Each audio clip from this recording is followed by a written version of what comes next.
Welcome to online education. मैं सुजाता आडिप आप सबका स्वागत करती हूँ। आज हम महाराष्ट्र के एसएससी बोर्ड कुमाल भारती 10वीं कक्षा के तीसरे पाठ को करने वाले हैं, जिसका शीर्षक है नाम चर्चा।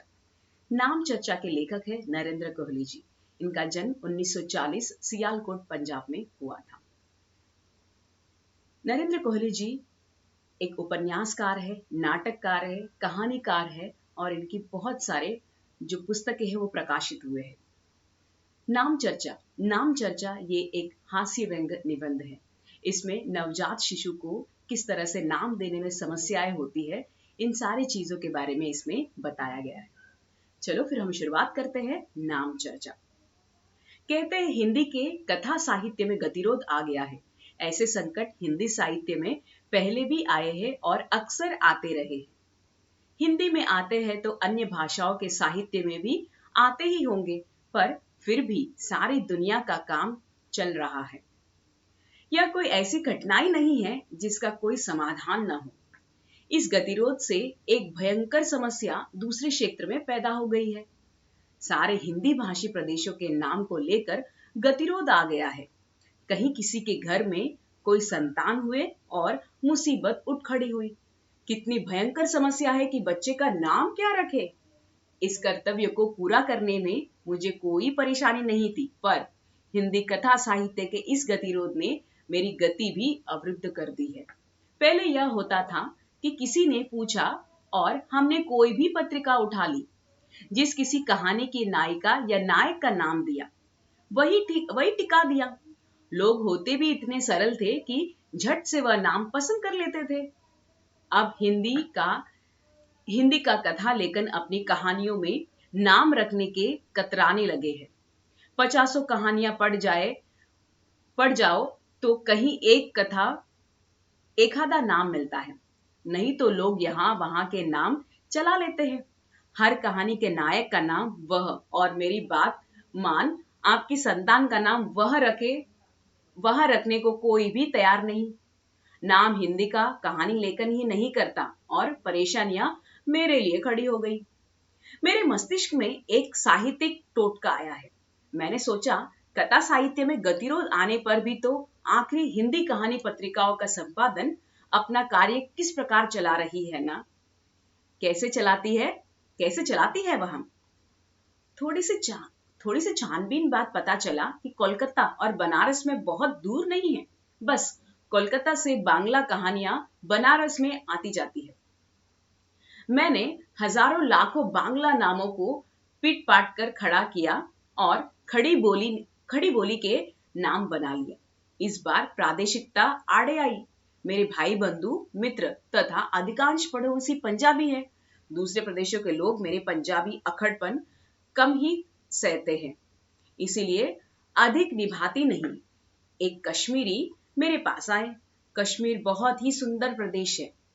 फिर उनकी बिटिया कश्मीरी से सौंदर्य से भी अधिक प्यारी थी। उस बच्ची का नाम कुछ ऐसा होना चाहिए था जिसमें कश्मीर का सारा प्राकृतिक सौंदर्य साकार हो सके।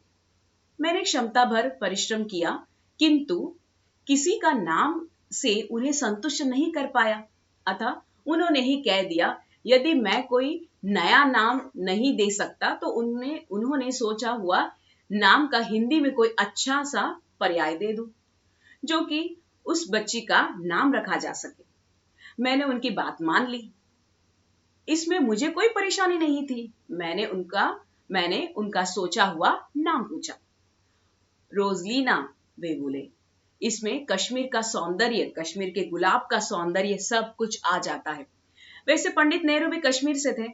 वे अत्यंत भावुक हो उठे। रोजलीना शब्द से ही हमारी बेबी का चेहरा आंखों के सामने गिर आता है। नाम तो सुंदर है, मैंने स्वीकार किया। बस कठिनाई इतनी थी कि नाम अंग्रेजी में है और हमारे रिश्तेदार इसे हजम नहीं कर पाए। आप इसका हिंदी या भारतीय पर्याय दे दो, उन्होंने कहा। मैंने बहुत सोचा, शब्दकोश उलट पलट कर दिया और तब खोजकर उनको रोजलीना का पर्याय दिया, गुलाबो। उन्होंने मेरा चेहरा देखा और नाम सिकोड़ कर बोले, आखिरी पंजाबी हो ना। मुझे तभी भी लगा था कि प्रादेशिकता मेरे कर्तव्य में बाधा खड़ी कर रही है। अभी कल ही मेरे एक पंजाबी पड़ोसी आए थे। उनके घर पर परम परमेश्वर की कृपा से एक पुत्र का जन्म हो गया था। अतः वे चाहते थे कि मैं उनके सुपुत्र के लिए कोई सोना सा नाम चुन दूं। मैं मान गया। वैसे इतनी जल्दी मैं सामान्यता माना नहीं करता, पर कल रात से एक बड़ा मधुर सा नाम मेरे मन में चक्कर भंबीर काट रहा था। सोचा इसको वही नाम बता दूं। इनके पुत्र को नाम मिल जाए और मुझे उनसे उनकी चक्कर बमबारी से मुक्ति। मैंने कहा, लाला जी, इनका नाम तो आप रखे निकुंज। बढ़िया नाम है और सारे मोहल्ले में किसी का ऐसा नाम नहीं है। आप मजाक बढ़िया करते हो मास्टर साहब। वह दोनों हाथों से ताली पीटकर खिलखिलाए। क्या नाम चुना है? कुंभकर्ण जैसा लगता है। मैंने कुछ नहीं कहा, चुपचाप उन्हें देखता रहा।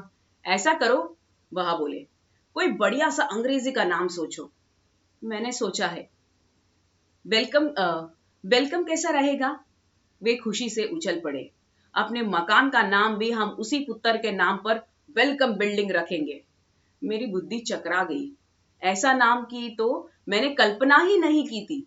पिंकी शिंकी तो लोग नाम रखते ही होंगे। सुना था किसी ने तो अपनी बेटी का नाम ट्विंकल भी रख दिया है।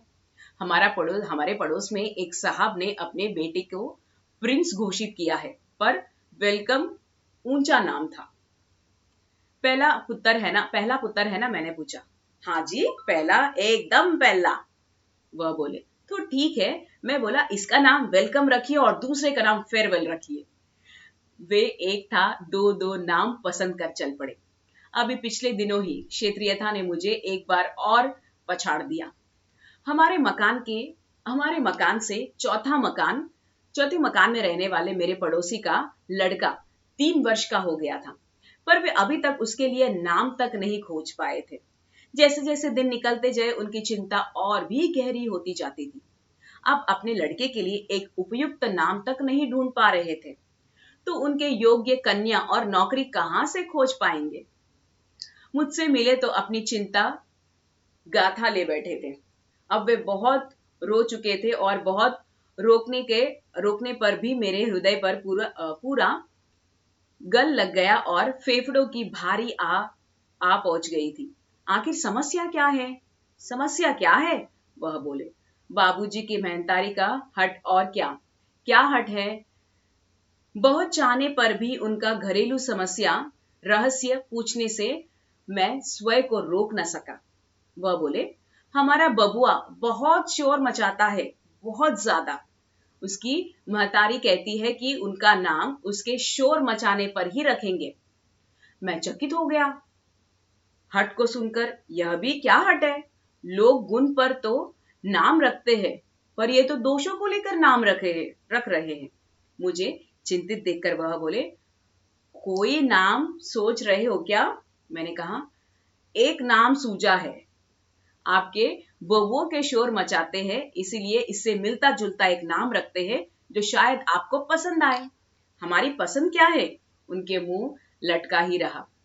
पसंद तो बबुआ की महतारी का ही होना चाहिए। बोलिए, क्या नाम सूझा है आपको?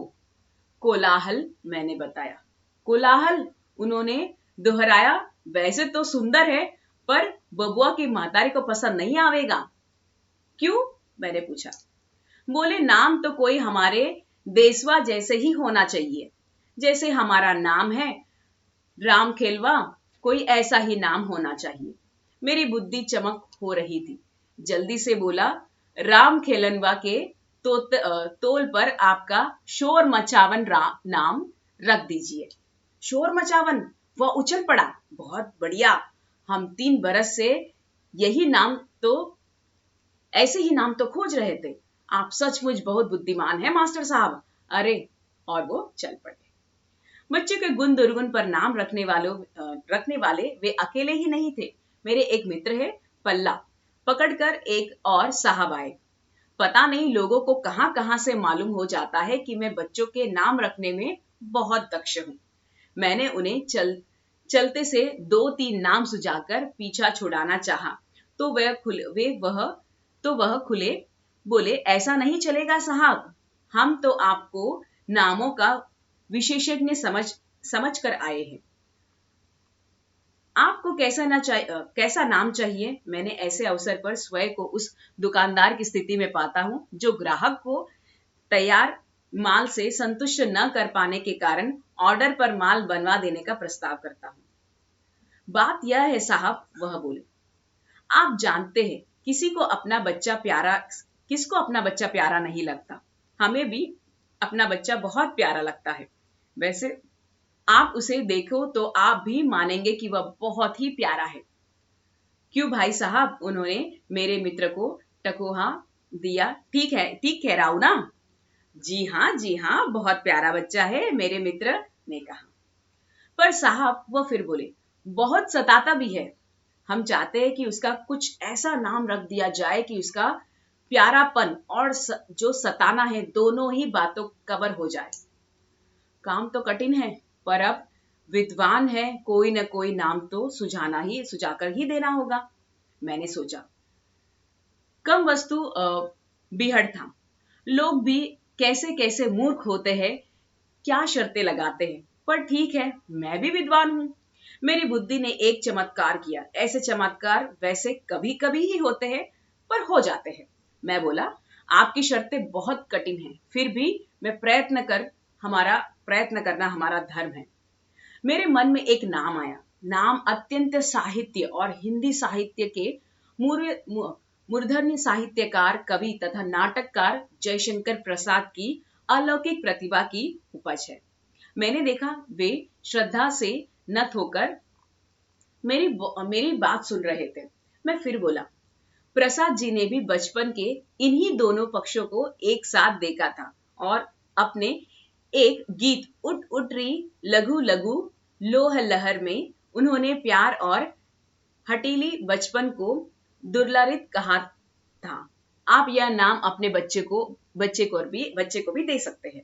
उनके चेहरे के भाव नहीं बदले, वे वैसे ही हठ मुद्रा में बैठे रहे। साहब, हम नौकरी पेशे लोग तो है नहीं। कुछ देर बाद बड़ी खींच के साथ बोले, फैशनेबल नाम हमारे घरों में नहीं चलता। हमारे बच्चों को तो बड़े होकर आड़त का काम ही करना है, फार्म खोलनी है। हमें तो ऐसा नाम चाहिए जो किसी फार्म का नाम भी हो सके, जैसे लट्टाराम, गोंदामल वगैरह वगैरह। कोई ऐसा ही नाम बताइए। मैं फिर चिंता में पड़ गया। कठिन है।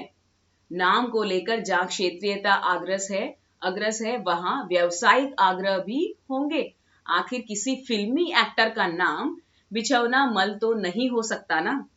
उसी तरह फार्म का नाम भी और उनकी शर्तें भी। मैं बोला, आप ऐसा करो, बच्चों का नाम प्यारूमल, सताऊमल रख दे। फार्म का नाम जरूर लगेगा, बच्चों का चाहे या न लगे। उनकी आंखों का भाव पहली बार बदला और वह चमक कर बोले, मारा, अब ठीक है, वह प्यारूमल, सताऊमल एंड सन्स। वाह भाई वाह। पर मैंने उसी दिन से नाम बताने का काम स्थगित कर दिया। अब मैंने नामों का वर्गीकरण आरंभ कर दिया है। फॉर्म के उपयुक्त नाम, नेताओं के उपयुक्त नाम, एक्टरों के उपयुक्त नाम इत्यादि। देखना यह है कि कितने वर्ग बनते हैं और फिर इनके अनुसार नामों की सूचियां बनाऊंगा और फिर नाम बताने का ही धंधा आरंभ कर दूंगा। उन नामों के पेटेंट करवा लूंगा और फिर उन पेटेंट नामों की रॉयल्टी देकर ही लोग उनमें से कोई नाम रख सकेंगे। आप अपनी आवश्यकता लिखित रूप में भेज सकते हैं। तो ये है हमारी जो बुक रीडिंग है, जिसका नाम चर्चा जो लेसन है वो यहाँ पर पूरा होता है। Thank you.